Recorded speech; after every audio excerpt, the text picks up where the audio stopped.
Good evening and thank you for joining us for KREM 2 News 10 at 10, where we give you more news in less time. Let's get started. Tonight, North Idaho College holding a special meeting the day after trustee Todd Banducci was allegedly attacked inside his office. Now we are learning what exactly was inside the bucket that a former college employee is accused of dumping on him. KREM 2's Kyle Simchuk has more reaction tonight from Coeur d'Alene. North Idaho College says the liquid in that bucket was a mixture of water and cleaning chemicals. Trustee Todd Banducci did not address the incident at tonight's meeting, but the college president did and called the behavior unacceptable. Zachary Schallbetter is the former North Idaho College assistant professor arrested this week. The college says he went to trustee Todd Banducci's private business, threatened him, then dumped a bucket of water and cleaning chemicals over his desk, soaking Banducci, his computer, and other office equipment. Earlier today, Schallbetter agreed to speak with KREM 2, then changed his mind and said he would send a statement instead. As of late tonight, we haven't received one. Now, let me be clear. Violence and physical intimidation are simply not okay, not on this campus and or in any setting. And North Idaho College has zero tolerance for violence, period. During tonight's special meeting, President Nick Swain reiterated the fact that Schallbetter was on a one-year contract teaching web and graphic design. That contract ended last week. His departure from NIC had nothing to do with trustee Banducci or any member of the board or any adverse action. So his actions made absolutely no sense to me.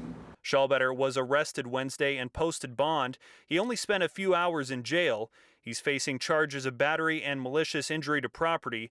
He made his first court appearance this morning.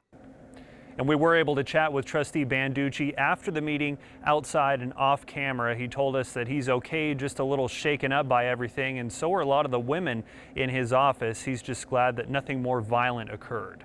Reporting from North Idaho College tonight, Kyle Simchuk, KREM 2 News.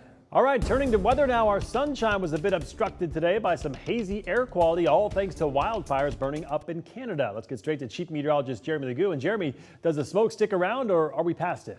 I think we're not even into the worst of it yet. So we're going to keep a close eye on it here as we head through the next couple of days. But right now, we sit at a 44 in terms of AQI here in Spokane. That means good. But it's likely we dip into moderate tonight and get into that unhealthy for sensitive groups by tomorrow. You don't have to go far to find some of that moderate air. In fact, right as you hit the state line, it looks like things deteriorate over in Idaho. And by the time you get to the top of Lookout Pass, you're in that unhealthy for sensitive group. So things not looking good as you make your way over the state line. We do have those air quality alerts in place through Saturday, and it's likely through Saturday morning, all because of that wildfire smoke coming in from Canada. Overall, the pattern hasn't changed much. Our low pressure center continues to move its way over to the east, and on the backside of it, we pull in that air from the north. So for us, it means more wildfire smoke. So over the next couple of days, I think hazy skies are the name of the game.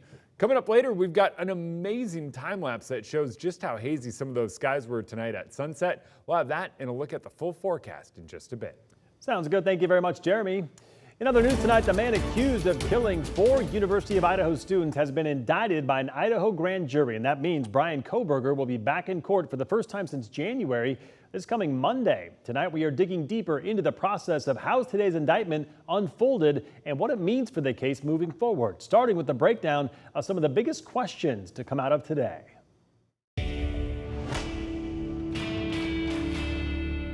Our Verify team has been looking into several claims and questions to help you sort out what's true and what's not true about the Coburger indictment. So let's start with the claim there was a secret trial. One person on Twitter implying that Coburger is not getting a fair process. Well, this claim is false. A grand jury does their work in secret, but they don't decide guilt or innocence only if there's enough evidence or probable cause to move forward with charges.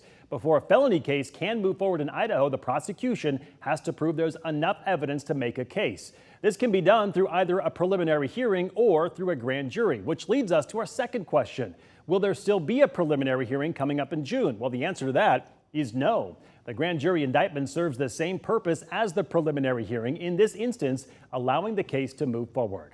We've also received questions about the grand jury. When did they meet and what evidence was presented? Well, the answer to this remains unknown at this time.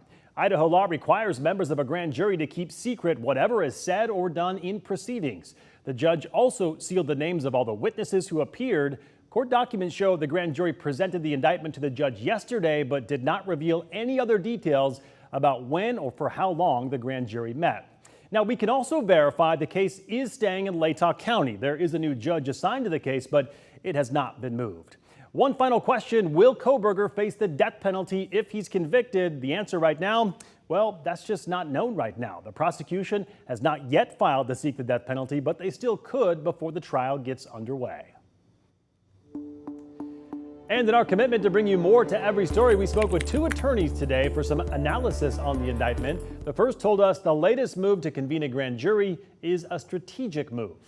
Grand jurors ask questions to the witnesses. They're free to do that. And they're free to ask the prosecutor to produce witnesses and produce additional evidence. They have subpoena power. The witnesses feel much more comfortable, sometimes freer to talk. We also spoke with Shannon Gray. He is representing the Gonzalez family, one of the victims in the case. Their daughter, Kaylee, was one of the 4 students killed back in November. Gray said the family is ready for this process to begin. Once you charge someone with an information, you're normally a preliminary hearings within a couple of weeks out. And they said 6 months out. You know, and I don't think that really was of, that's hard for a victim's families, for all the victims' families. That's hard.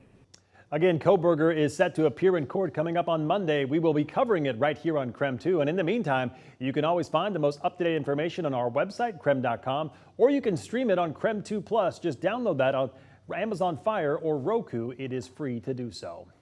In other news, we are following a developing story on the west side tonight. A child is in critical condition after a car crashed into the baggage area at SeaTac Airport. An official with the airport said a car accidentally accelerated and hit 3 people.